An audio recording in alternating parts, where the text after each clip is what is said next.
Would you say that like time stops for you when you're in prison because like, you're just in that same position, but everybody is like growing and doing other things and moving on with their lives, right? Yep. So would you say that like can you understand both sides of it? I mean, listen, at the end of the day, you got to look at it like this. What does anybody owe anybody? You got to look at it like that. In life, I feel like nobody owes me nothing now. If you tell me you're going to do something for me, I'm going to hold you to that. Now, if there's a legitimate reason why you couldn't do that, whatever, I understand. You know what I'm saying? But a lot of people sell people dreams while you're in prison. Females, people, all type of people sell you dreams. Oh, I'm going to do this, I'm going to do that, I'm going to do this. And then when you're really dependent on it and they're not there, that shit is like, I get where S is coming from, you know what I'm saying? Because I've been in that. Mike's been there too. So that's, if anybody should know the situation, Mike should definitely know because Mike definitely did a bid. And he didn't do a little short bid either. You know what I'm saying? So, I don't know. They both men, hopefully they can come to terms and work it out. People grow apart. A lot of people grow apart. There's a lot of friends I haven't seen in years that, just because I don't see them don't mean we aren't cool, but we definitely not as close as we used to be because life goes on. You know what I mean? Right. Yeah, man. I can only imagine too, when you get out of prison, like you feel like you got to catch up, right? Like you got to play catch up. Like I mean, that's the worst thing you can do. To be honest with you, that was the first time I came home. I came home with that mentality to catch up, and I went right back to jail. I wasn't even out 30 days, and I went right back. But that's a natural way for people to feel, though, right? Because you come out, and everything's moving so fast, and everything's going around you. Like, it's like you trying to catch up with everything that's going on because you haven't adapted to it.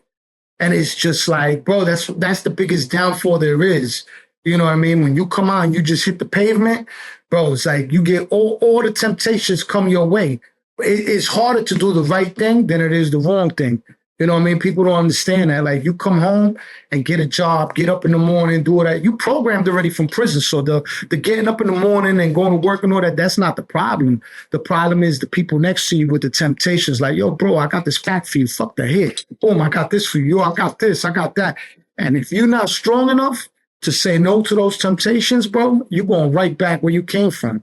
You know what I mean? So it's that catch-up thing is very, very dangerous, bro. That catch-up thing is like, I think that's the biggest downfall for everybody that comes home. I think 85% of the people that come home go back doing that catch-up. Wow. Yeah, because you're trying to get back to where you were, especially if you were somebody that had some paper or you were somebody that had a name in the hood and was well respected. You know what I mean? You come home, yeah, all right, the first couple of days you come home, one boy's gonna come, they're gonna buy you some sneakers, you're gonna get fly for a little bit, but then after that, what's gonna happen? Now you gotta, you're a grown man, you're not gonna sit there and depend on somebody's handout. So now you want to get back in the position where you was at. So you want everybody to keep, you know what I'm saying? So it's just a psychological thing that a lot of people do that catch up shit. Like, bro, it's like part of that revolving door, bro. You know what I mean? It's definitely harder to do the right thing. Trust me. But it's like also kind of like that fear that you've been missing out all this time, right? Because you haven't been doing what you feel like you should be doing all this time because everybody's done, moved on and done other stuff since you've been locked up and kind of stuck in like one place. I mean, a lot of that happens. Like when I came home, before I went in, that strip club wave and all that shit, I never saw that. So when I came home and I started getting, the second time when I came home and I started getting around the music and getting around everything, bro, I got caught up in that strip club, going out every night to the strip clubs and going all right because you're like, oh shit, this is what everybody been doing. And you start getting caught up in a cycle. And you was drinking a lot too, right? No, I started drinking like after I got off parole and I got into the music shit. When we got into the studio, because it's hard, bro. You in the studio all night and every single artist that came with a gallon. Bro, I had so much liquor in the studio. That shit was insane, bro. It was insane, bro.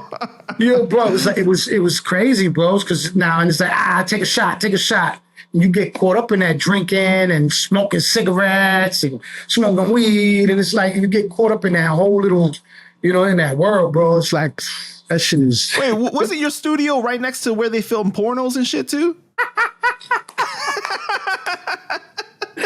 Yo, you had all the temptations around you. Yo, bro, that shit was crazy because in the that building shit was set up for you to fail, right? Yo, bro, that shit was some funny shit. Because on one side of the building, we had the music studio. There was another music studio next to mine, and then Suge White had took the other spot next to me. So Suge White had one spot with Mike Beck and then I had my studio. Then there was another little studio next to mine. And then on the other side of the building, they was doing like porn.